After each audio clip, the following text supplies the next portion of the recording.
Back when I was in residency and ordained ministry with my covenant group and our mentor, I remember we were having a conversation one day about rest and time off.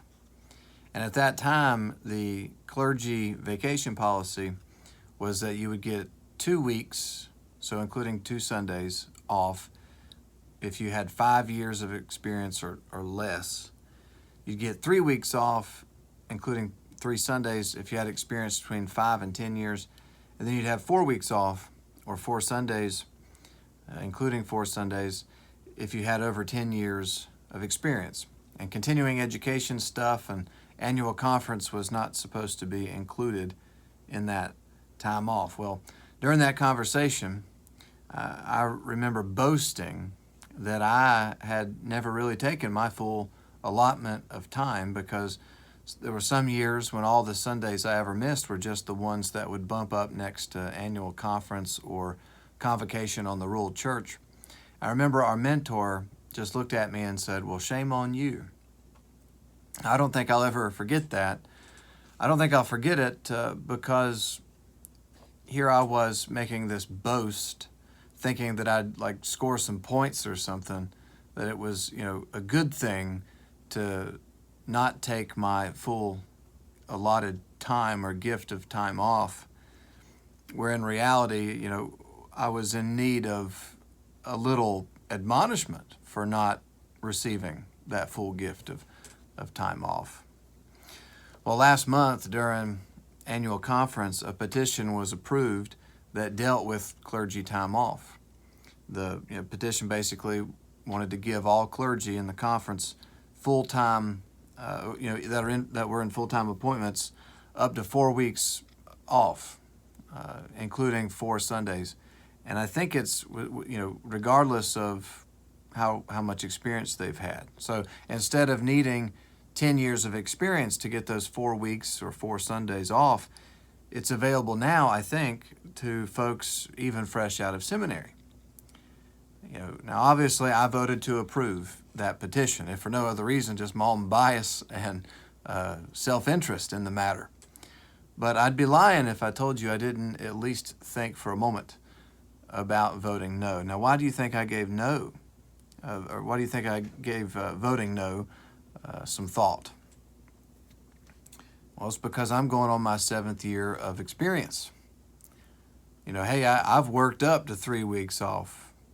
That's something I've earned, buddy. I didn't get 4 weeks off right out of the gate, so why should anybody else? And I couldn't have been the only one that thought like that, at least for a minute, because even though the petition was overwhelmingly approved, with 96% voting yes, there were 4% of people who, didn't like the idea of pastors getting more time off. Why? Well, first, why would I think that resting less and not taking my full time, my full allotment of time off, why would I think that's something to be praised? And then why would anybody not like the idea of someone else getting more time off, regardless of what they do, whether it's ministry or running a business or bagging groceries?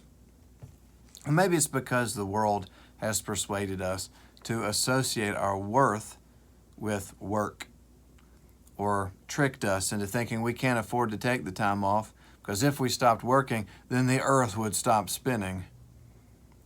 Maybe it's because we know we can be dependent upon ourselves by the sweat of our own brow, but we struggle when it comes to being dependent on God. Maybe it's because, like one person put it, it seems to me that at least some of us have made an idol of exhaustion. The only time we know we have done enough is when we are running on empty. Well, enough is enough. Enough was certainly enough for Maria Brunner of Germany, who was willing to even go to jail just to get a break. Brunner's husband was unemployed, so she supported their 3 children by cleaning other people's houses. And even without a job, her husband somehow managed to rack up over $5,000 worth of parking tickets. The husband, kept that a secret, but the car was in Maria's name, so she was responsible for these parking tickets. And if her husband couldn't find the money, she knew she wasn't going to be able to afford it. So she was faced with the prospect of spending 3 months in jail. But she welcomed the thought. In fact, police reported that Maria repeatedly thanked them for arresting her. I've had enough. I've had enough of scraping a living for the family, she says. As long as I get hot food or food and a hot shower every day, I don't mind being sent to jail. I'll finally get some rest. The truth is, many of us are imprisoned by the demands we place on ourselves and those placed upon us by others. But we ignore our need for rest at our own peril. In a statewide survey of United Methodist clergy in North Carolina, it was found that from 2008 to 2019, the percentage of obesity in clergy was consistently at least 10% higher than that of the U.S. population. And around the same time, big surprise, around 40% of clergy reported not taking a regular Sabbath. That's the fourth commandment, 40% of clergy here. And of course, it's not only clergy who ignore their need for rest. It's something we have all struggled with, and often not at our own peril. Some of our most notorious industrial accidents in recent years, so Exxon Valdez, 3 Mile Island, Chernobyl, the fatal navigational error of the Korean Airlines flight, all occurred at night, suggesting that exhaustion, more than anything, was the contributing factor. When the USS Von Sin shot down an Iranian Airbus, killing all 290 people aboard, fatigue-stressed operators in the Combat Information Center misinterpreted radar data and repeatedly told their captain the jet was descending as if to attack when the airliner actually was remaining on a normal flight path. And in the Challenger space shuttle disaster, key NASA officials made the ill-fated decision to go ahead with the launch after working 20 hours straight and getting only 2 to 3 hours of sleep the night before. And their error in judgment cost the lives of 7 astronauts and nearly killed the U.S. space program. Enough is enough. Enough was enough, even for the disciples and Jesus himself, who knew exhaustion and were in need of rest. The apostles returned to Jesus and told him all that they had done and taught. And he said to them, "Come away by yourselves to a desolate place and rest a while." For many were coming and going, and they had no leisure even to eat. And they went ahead in the boat to a desolate place by themselves. Now many saw them going and recognized them, and they ran there on foot from all the towns and got there ahead of them. When he went ashore, he saw a great crowd, and he had compassion on them, because they were like sheep without a shepherd. And he began to teach them many things.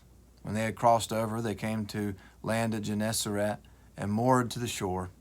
And when they got out of the boat, the people immediately recognized him and ran about the whole region and began to bring the sick people on their beds to wherever they heard he was. And wherever he came, in villages, cities, or countryside, they laid the sick in the marketplaces and implored him that they might touch even the fringe of his garment. And as many as touched it were made well. People are coming and going. They didn't even have the leisure to eat. Sounds like families today who can't even sit down for a meal together, who have to grab a Pop-Tart on the way out to sports practice or dancing lessons.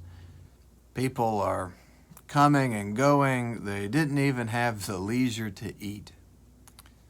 This is not the kind of exhaustion that a nap or a weekend getaway can fix.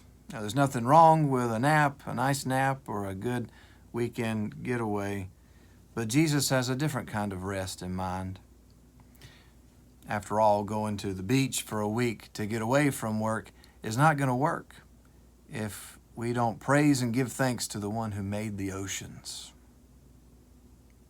You see, Jesus proposes a Sabbath because God, after the most extraordinary week of work, as one person put it, rested. Even God steps back, takes a deep breath, and knows when enough is enough. One time there was a girl who said her car broke down and it left her stranded. She talked about how this man drove over to help her and found her there leaning against her car. He asked, "What happened?" "Well, I was just driving down the road and the car quit running," she said. "Could you be out of gas?" "No, I just filled up."